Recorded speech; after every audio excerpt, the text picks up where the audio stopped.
Welcome to Intermediate Skinning. This is being done in Max 6.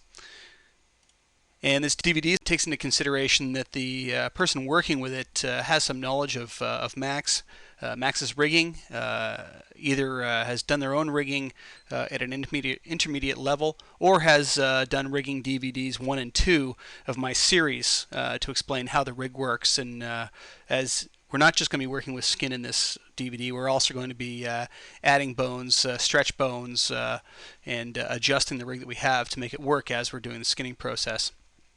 Essentially, skinning isn't a sort of a separate process. It needs to take place with the rig. The rig itself needs to be able to be changed coming the skinning time. You may think you have made the perfect rig, but when it comes down to actually skinning it, it may not work exactly the way you expect. You might not be getting the joints in exactly the right spots. You may have to make adjustments to the mesh itself to make skinning easier or work better. So really the whole process of setting up a character pipeline is quite a fluid one. This is Bill. This character was done for Sitting Ducks Season 2 with this rig, and was used in production through an entire season of the show. It's relatively similar, the rig, to the ones that were done in DVDs 1 and 2. It uses shape objects that control the character. It has a twist-off system so that the head stays locked. And you can rotate parts of the body separately without affecting others. It uses just a straight IK arm system instead of an IK-FK switching system.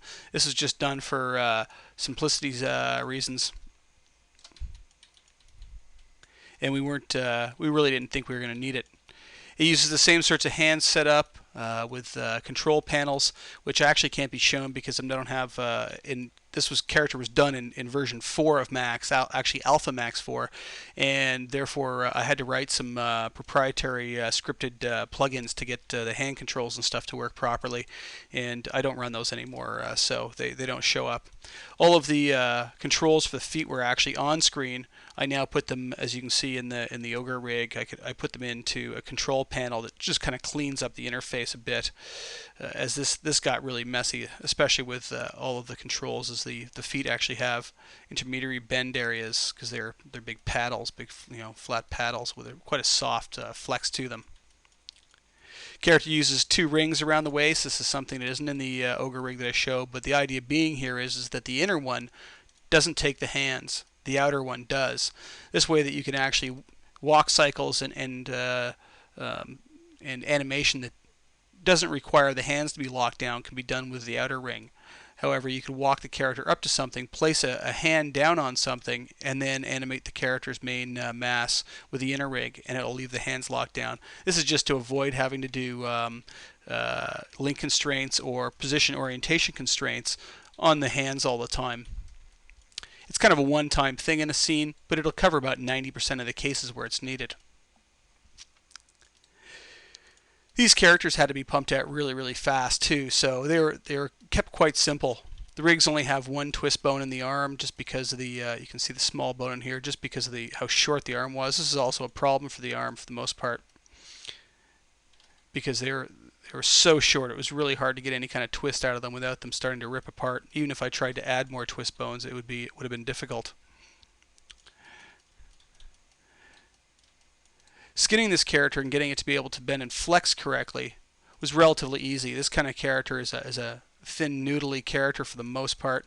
The short little stubby arms caused a problem, but overall it was relatively easy. I could skin one of these characters in less than a day easily and get them to work very well in production. The Ogre that we're working with is far more complicated character to work with, and realistically, to do it properly and to have all the kinds of muscle deformation and range of motion that we need in a character like the Ogre, it could take a week to skin that character properly, depending on how much work you wanted to do to it, depending on what it also needed to do in the animation. So skinning can take a lot of time. It can also take very little time, depending on the character entirely. That has to be taken into consideration when looking at and actually planning on a job. How complicated are the characters? That's going to increase modeling time, rigging time, skinning time, and of course animation time. It's also going to increase complexities in the scene, which can lead to more problems in a scene. So all those things really need to be dealt with right from the onset of production, or else you can find yourself stuck in a corner. This DVD is going to cover multiple different areas.